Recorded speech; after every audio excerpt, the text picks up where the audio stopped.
I don't. You can have it. I don't want to hold it. I can't. You don't want to? Oh, you don't want to hold it? That's a little too Tacky? I don't want to be married with just this sort of thing.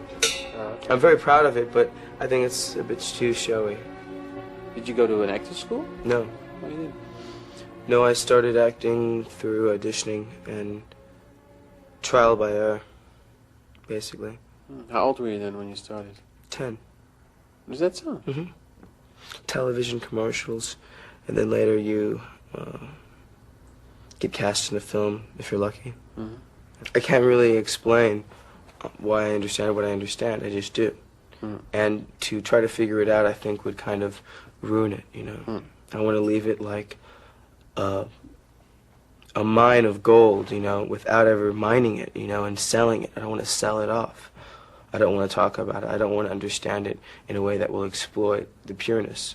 So I just leave it. I don't understand it, but I believe it. You're a natural. I'm not saying anything. I'm saying it. Okay, thank you very much. Yeah, I thought you did a wonderful performance in that movie. I thought that the home theme, In Search of Home and the Birthplace, very much cued by Gus's visual with the salmon swimming upstream, getting back to that spawning ground. At one of the press conferences, I heard you make the connection with how America treats their homeless. I thought Absolutely. That was interesting.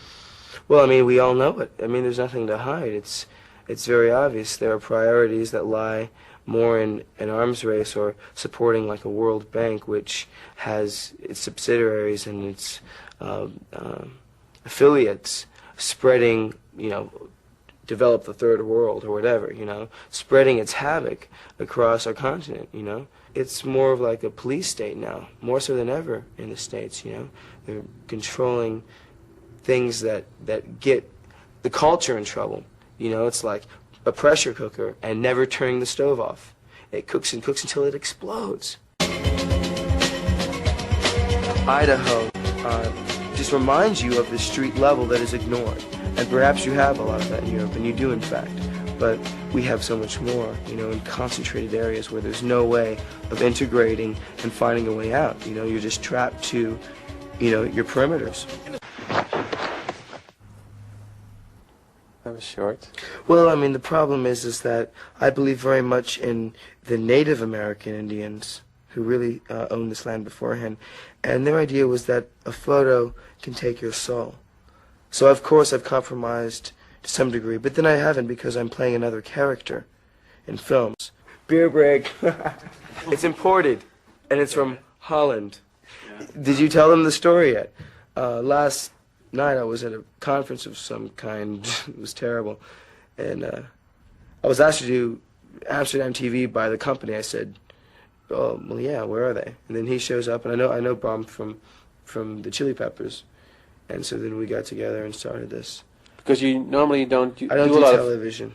I don't want to sit there and be a puppet and you become more of like a speaking piece for their show than your own film. And so then you have shows all the time showing clips of the film, speaking about the film. You don't have, and then we talk to the actor, rubber penis. And, you know, I sit down and like, yeah, and then like, yeah, I had a fun time doing this project. Yeah, it's just stupid, man. It's just a waste of time. Right. It bores me. And it scares the shit out of me, too, to be frank. To be in front of a camera? Oh, it's so frightening. Oh. That's why when I'm on set, I never look at the camera. Right. You don't look at the camera. That's funny. I'm very frightened right now. I'm dealing with it somehow. Yeah, you're dealing with it quite well. But I really am frightened. Oh. This is very... yes. A tributary to the Holland imported brewski. You have this very particular point of view on how you want to work, and then there's the business that you sometimes will have to deal with. The business always goes for what you do best. When critics start speaking up and they believe in something, then you have the power to get blowjobs, basically, from the corporate leaders. I mean, I found myself being blown by America's film corporations. It's nice. Yeah? Yeah, I come in their fucking lens. We'll call you back, bye. That's because Van Sant, the director of the film, on the phone. It's not about career, it's about believing in something, it's about prosperity, and it's about caring and empathizing and wanting to create the best, the most true to life, the most real. Well, that's something that you wouldn't hear a lot of Hollywood people say. What you just That's said. why I don't hang out and talk to those Hollywood people, because they're there to hurt me. They're there to hurt my views.